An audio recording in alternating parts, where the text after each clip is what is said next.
va avec ça. C'est ça qu'on a dit. Oh, ne vous en faites pas. Prenez courage. Si on vous appelle, bon, votre, ce qui, Hippolyte Kanambe, bon, si nous disons Kazan Milou, où est le problème? C'est un Milou. Bozouaga, courage. Si vous êtes avec lui, vous êtes tous des Milou. Et c'est bon. C'est pas un péché. Vous avez oublié. Mais moi, au Katanga, on a injuré tous mes frères de Katanga que Biloulou bien de quoi, bon, n'est-ce pas? Nous avons tous assumé qu'on nous a tous insulté les Biloulou. C'est bon. C'est pas mauvais. Vous avez insulté, c'est bon. Serrez vos ceintures, hein. Nous avons enduré 60 années, hein. Et c'était bon, hein. Vous aussi, bon courage. Nous sommes tous des Congolais. Personne n'ira nulle part. Il n'y a pas de division ici. Parce que tu peux dire que non, moi je n'ai jamais dit ça. Tu étais là, tu n'avais pas sanctionné ça. Si tu avais sanctionné, good for you, tu n'es pas concerné, alors tais-toi. Je parle de ceux-là qui n'ont pas parlé là. Ils étaient là, ils ont entendu qu'on a appelé quelques peuples de ces mêmes pays-là, Biloulou. Ils ont rigolé, ils étaient contents. Oh, Kyungo est venu demander pardon par après. Nous l'avons pardonné. Parce que de toute façon, les Katangais sont nos jeunes frères. Dans l'histoire, quand vous allez chez Ilunga, Ilunga a des enfants, nous sommes les grands frères. Oui, nous les Kassans sommes les grands frères. Les petits là, ce sont les Katangais. Ils peuvent faire tout ce qu'ils veulent faire, ce sont les petits frères. Les petits frères, toujours un peu très hautains de foi, ils ne comprennent pas les choses. Des fois, il faut seulement les gifler un peu et puis il va comprendre. Oui, oui, c'est ça que nous faisons. Donc, si les petits frères pouvaient nous insulter, les Biloul, on comprend. Qu'est-ce qu'il va faire? Il faut qu'il insulte ses frères. Ça va. Vous aussi, prenez du courage. Si nous parlons des Milou, encaissez ça. Prenez ça, mettez dans vos poches. C'est votre Milou. Si nous parlons des Chio, prenez du courage. Encaissez aussi ça. Masolo, Yabouzo, Bezate. Oh non, maintenant, on va diviser ces pays. Ces pays, allez-y demander à Tchombe. S'il l'a divisé. Demandez à Tchombe. S'il l'a divisé. Donc, toi, tu n'es rien devant Tchombe. Et tu connais l'histoire de Tchombe? Tu sais là où il a été enterré? Tu connais sa fin? Good. Pas seulement Tchombe. Va demander à Kalonji Moulopoué, la sécession du Sud Katanga et du Sud Kasaï. Où est-ce qu'il est? Où est la sécession? Ça n'ira nulle part. Que tu sois Kassaïen, que tu sois Katangé, que tu sois Mungala, Mouswahili, Muluba, Mukongo. Vous allez parler, sauter, descendre. Il n'y a rien à diviser ici. Ça ne dépend même pas ni de toi ni de moi. Le Congo, là, même la France n'a pas le pouvoir aujourd'hui de diviser le Congo. Donc les gens peuvent tout parler, raconter des bêtises. On se moque de vous et on s'en tape et on s'en fiche. Si vous êtes des chiots, vous êtes des milous, courage. Il y a un temps, vous avez dit aux autres que vous étiez des biloulous. Courage aussi. Oh, comment on insulte? Oh, tu sais que t'es impoli. Ça, c'est Mova Sakanya. Un autre chiot, un autre médiocre de la très mauvaise qualité. Qui est Mova Sakanya? Qui a été favorisé à être professeur. Il n'a jamais défendu la thèse. Il y a aussi une thèse. Thèse comme la Rabango wana. Il y a des gens au Congo qui ont des papiers, mais on a travaillé pour eux. Moi, je peux parler. Personne n'a parlé pour ma thèse. J'ai parlé moi-même. J'ai défendu ma thèse, moi seul. Et vous? On a écrit pour vous? Nazotu Nakaka. Bakomelakayo. Vous venez vous insulter le président de la République. Oh non, Tshisekedi, il est impoli, il manque le respect. Eh, Mova, Okimamboka wana. Oui, Okimamboka wana. Vous avez détruit ces pays-là. Vous êtes des inutiles. Des fois, il faut passer sur les chemins que nous avons affrontés. Moi, je reconnais que je viens d'une famille très pauvre. Et j'ai monté les échelons sans l'effort du gouvernement congolais, sans l'effort du Congo. Moi seul. Vous êtes des médiocres, un autre chiot. Vous avez évolué par les mensonges, la tricherie. On vous a donné tout l'argent du pays, on vous a même fait une thèse et puis on vous a fait professeur. Voilà pourquoi vous ne connaissez rien du tout. Vous blaguez avec l'État.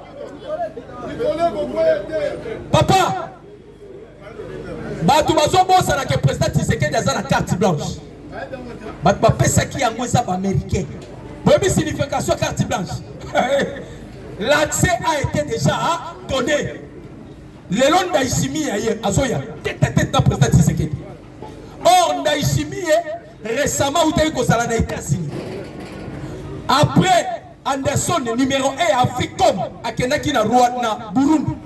Burundi, basali yango base arrière. Il y a américain. Le roi Paul Kagame va mindele va comprendre déjà. Toloba qui toko bonde là. Mutema neza la kokangama abimate. Poba poba. Yoka sikoyo ku 5 et so sala. Omoni le 8. Soki ba bimi bakosala mama na trouble bazofise nde Grand Katanga baofise Grand Katanga toyebisi premier citoyen ya ville province de Kinshasa Daniel Bumba Lubaki pesa ordre yondo za mokonzi plus question de manifestation plus question de marche plus question de sitting oyo kobima basala nini bakanga bandeko bakongolais potala mutu lokola Chole Monsieur Chole l'homme le plus corrompu au monde un médiocre comme Chole il est incapable de dénoncer l'agression rwandaise mais oh il y a moni na misu na ye force d'hypocrite oh il y a moni na misu na ye oyebi pourquoi baolukisa force d'hypocrite soki basilisi na force d'hypocrite bakoya na biso baparlementaire debout. Voilà pourquoi nous devons protéger force d'hypocrite. Toza makaso tosimbi pouvoir oyo. Même le président na OIA place à Vanda yebi que ça les parlementaires debout, ça la force d'hypocrite, pouvoir oyo kozala te. Faut remis mettre to biso de tosimbi pouvoir oyo. Mutoyo ambongo et pardon, Chole na aka na Chole. Akena top Congo. Oyebi que moi je sais que avec Barabatamaele, mais je vous affirme que Chole a un déficit mental. Moi je vous affirme ça. Akeina top Congo. Batuniye pona nini yo odenosaka agression rwandaise boyoka. Alobi parce que na Rwanda na armée rwandaise na FARDC bangonyo so basaka nini babomaka. Donc wana zalaki au milieu du village. Mais na sitting opposition a su par opposant. Oh non, tout le monde a eu machette idée. Tout le monde a eu la force d'hypocrite. Bazumbongo ya Kakame. Bazumbongo ya Emmanuel Macron. Pour ça, Emmanuel Macron, il s'est dit asala ba pays nyonso Afrika wa bakoma mwasi na mwasi ya balana, mobali na mobali babalana. Mission oya yeli na mokili yango wana. Ameke pas président Félix Simité. Boye ba yango pelelo. Bitumba mususu président Félix azala ngona église catholique eza pona biloko mibale. Ya liboso perenko ya mibale gratuité de l'enseignement. Papa, oyebi pourquoi ba telemela ki promulgation ya constitution en 2006 pour la Joseph Kabila? Parce que bayoka ki gratuité de l'enseignement. Pourquoi vous le prêtez? Vous êtes le consomme bongo tina niveau. Mbongo sera $20 na chaque tête. Bande koboyo katabino moko. Président Tshisekedi aye na pouvoir. Eza bongo te.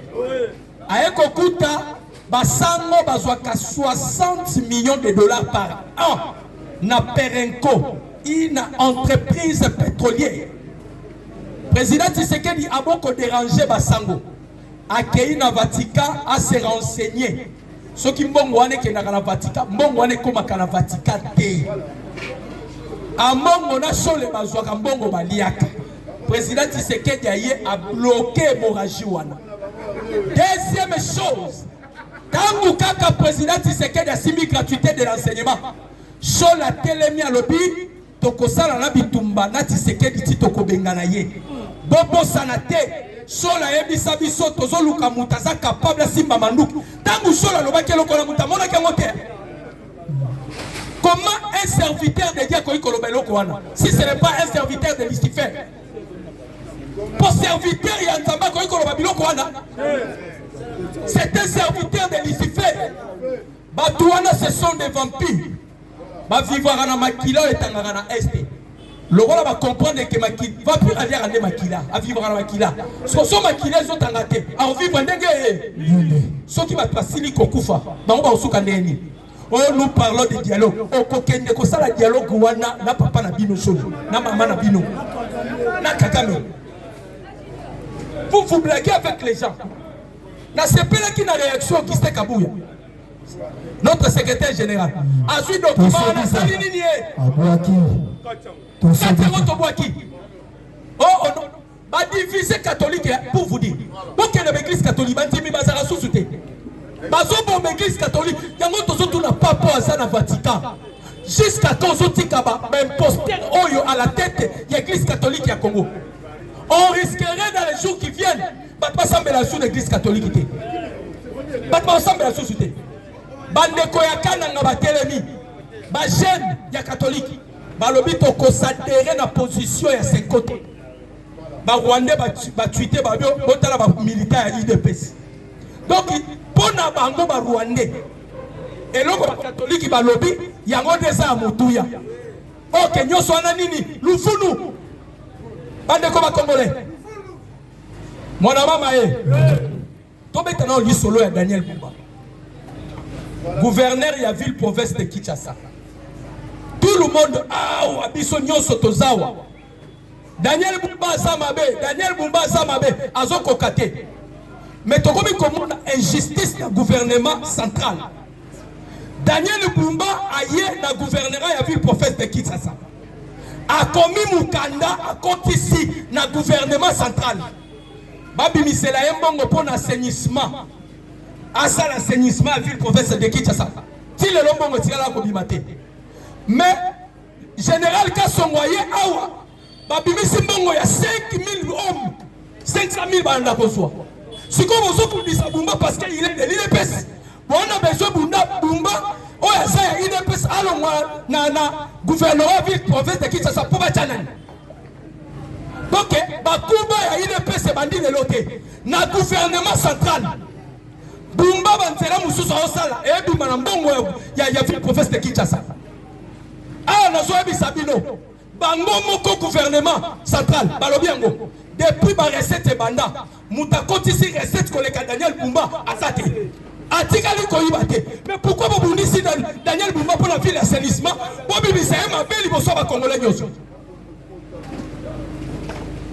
Oh nyoso nini bakuba même batuana baza pe bundisa président Tshisekedi boyo ka bavantire leki na minembo papa tozo ki minembo bobi ke tozo minembo tozo minembo soki mutapel seki ordre nani batone so matali susute Paul Kagame a kotisi 4 trônes papa trône ebimi ezali 4 tours ata mutu mo kabeti lisasi na trône wana te ezongi pe Kigali na ba wazalendo baleli balobi jusqu'à kabo ko continuer ko nyokola biso na bitumba pona nini bozotika chaîne de commandement et pas bato bazo so ba ordre ya Joseph Kabila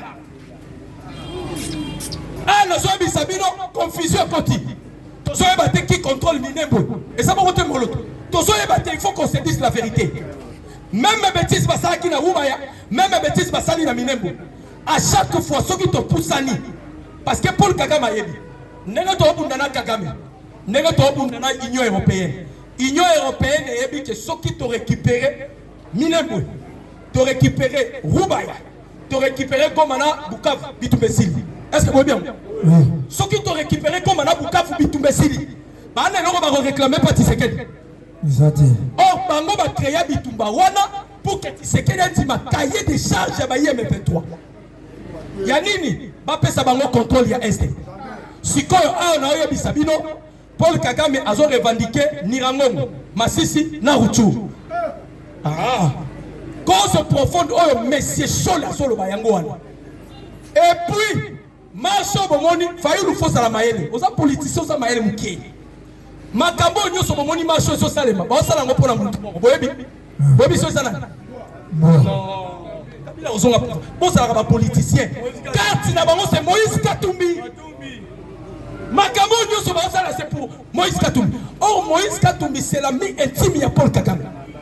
Asi a signé Kimukanda, après sa Kagame Est. Sora sur le compte. Yango Kagame faut bimisa mbongo ba financer pour que ba oyoyo Fayulu un Sénégalais. Donc on change la constitution de la Soki Congo et la balkaniser. Président Félix Pozo Oumela promulguer biso yango oyo koya et so qui papa hein pour lembi makambo papa un évêque na Rwanda nenge papa Kanza Ucholoba azoloba Masisi ezalaka ya biso ni azoloba yango. Et vous avez vu ce monsieur ici fricoler en bongo Tale longi lokola mutema na ye. Paul Kagame est le président exceptionnel. Ça c'est insulter le peuple congolais. Ça, c'est insulter le peuple congolais. Totoni Chole, par rapport à Women Watch et Zobima, nous sommes en moté. Women Watch a bimisi par rapport à Monia Moté. Les experts, il y a des Nations Unies, bimisi par Monia Moté. On y a sur la monnaie et sa force d'hypocrite. Donc, protéger force d'hypocrite, donc, protéger ma parlementaire debout.